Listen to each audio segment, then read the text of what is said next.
我來看台南麻豆國中有一群畢業生，因騎腳踏車環島，為7月12日出發，要為東部騎到西部。今仔日因騎到南投，明仔載準備要騎對台南，完成攝台灣一年的目標。大日頭卡，這群麻豆國中的畢業生做伙騎鐵馬環島，當作送給大地的新年禮物。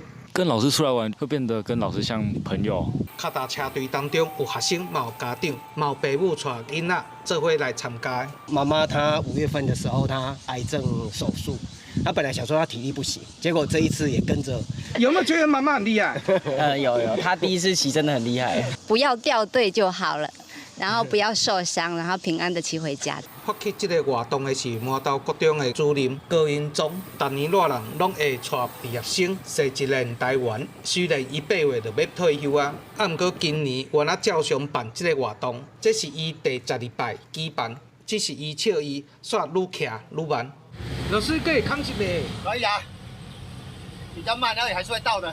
第一次騎這一條139縣道，真的是很有挑戰性。然後我終於把它騎到這裡來了，看着他們前進的動力，其實是我一直往前的一個方向啊。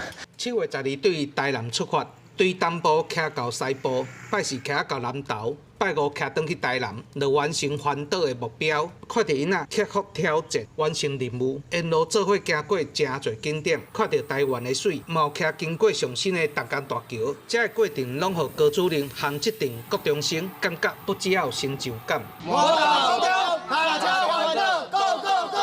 記者洪秀南投報道。